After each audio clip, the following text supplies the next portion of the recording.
इसलिए वो इस शरीर की सबसे कीमती धातु है। क्या धातु है? सबसे कीमती धातु। क्योंकि उसमें कहीं कोई बीज छुपा है, किसका? अंश का, यानी कि आत्मा का। ठीक है, तब उससे आत्मा एक आती है और वो ग्रहण करती है गर्भ को। नहीं समझे? तो वो कोई साधारण चीज़ नहीं है, इसलिए उसको सबसे ज़्यादा सुरक्षा प्रदान है ईश्वर की तरफ से। ऐसे वो निकलता भी नहीं, ऐसे वो दिखता भी नहीं है, ऐसे उसका पता पाया भी नहीं जा सकता। और फिर अगर उसका पता पाया जाए, ठीक है ना, जैसे वीर्य का पता चल जाए कि ये वीर्य है, तो उसमें आप उस हंस को नहीं ढूंढ सकते। आ गया? तब उसके संयोग से, स्त्री के रस से, पुरुष के वीर्य से, फिर उनके संयोग से जो आत्म तत्व उत्पन्न हुआ, उसके आकर्षण से जो आत्म तत्व उत्पन्न हुआ वो पुरुष का था। और वो उसकी प्रकृति बहुत छिपी हुई है, गहरी है, उसका रहस्य बहुत गहरा है। इसलिए वो धातु इस शरीर में सबसे ज़्यादा कीमती है।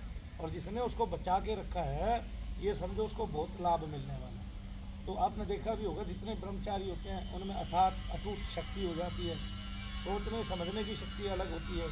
ठीक है, उसमें बहुत सारे संत महात्मा भी तो आते हैं, राम भद्राचार्य जी को लो, ठीक है, अब वो बाल ब्रह्मचारी तो भाई चक्षु है नहीं, भगवान की तरफ लग गए और दिव्यता आ गई उनमें।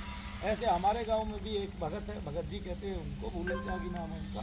उनके अंदर भी बहुत सारे विशिष्ट गुण हैं। आपने देखा होगा कि अंधे व्यक्तियों को अगर आप साज बजाना सिखा देते हैं, वो सीख जाते हैं कितनी जल्दी, जबकि वो इतना टिपिकल होता है कुछ हद में। वे 7 ही स्वर बजाने नहीं आते हैं, 9 उससे आ गए ना समझ में।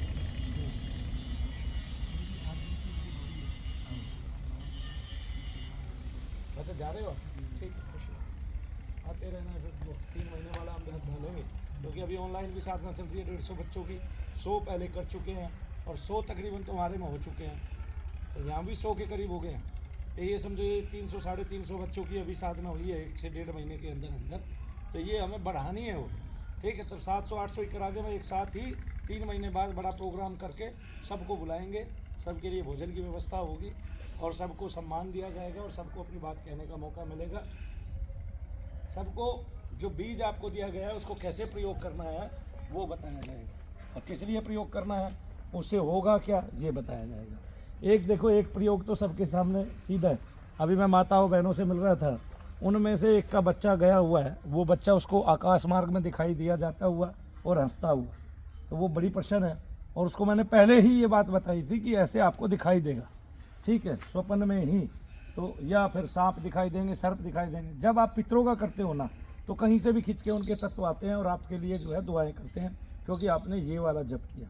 पूरे संसार में, मुझे नहीं पता, समग्र संसार में सारी दुनिया ने बीज दिए, मंत्र दिए, ठीक है ना, और मंत्र को गुप्त भी रखा बहुत सारे लोगों ने। देखिए, अगर मंत्र गुप्त रखने की व्यवस्था होती तो 36वां मंत्र एक है, और वो भगवान श्री राम का है, हरे राम राम राम हरे हरे, हरे कृष्ण कृष्ण कृष्ण हरे हरे।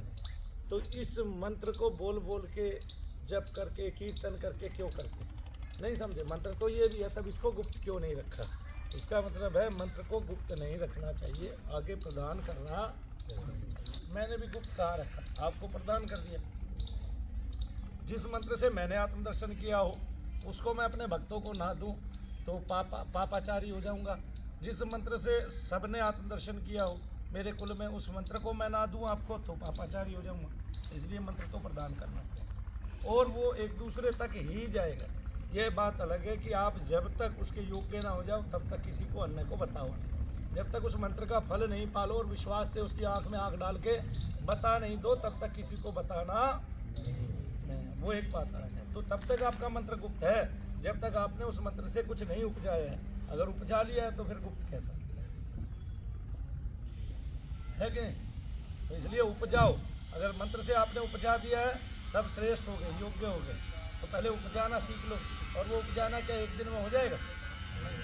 एक दिन में वो कदापि होता नहीं। तो इसलिए आप लगे रहो और जाप करो जितना कर सकते हो, क्योंकि जप आपको पार ले जाने वाला है। जप आपको आत्मदर्शन कराएगा, इसमें आपके पितरों के दोष का हरण करेगा, जिनसे बार बार आपको ज्वर हो रहे हैं, कष्ट हो रहे हैं, शरीर में दर्द हो रहे हैं। और ये जप ही है जो आपको अप्रतिम लाभ प्रदान करेगा और आपके भूतादिक, प्रेतादिक, पिशाचारी, कृत्यादि आदि को नष्ट कर डालेगा। लेकिन ये जरूरी नहीं है वो आपके शरीर में हो। अगर वो आपके बच्चों के शरीर में है आपके बहन भाइयों के शरीर में है तो भी वो घर से खिंच के आएगा, उसकी औकात नहीं, वो ठहर जाए। अगर आपने निरंतर जाप किया तो आप नहीं, मैं तो इतने सारे लोगों का जाप करता हूँ, आपको तो अपना ही करना है। अभी तो आपके 3 महीने के जब से सब खंडन हो जाएगा, सब कष्ट नष्ट हो जाएंगे। जय शनिदेव सबको। जय श्री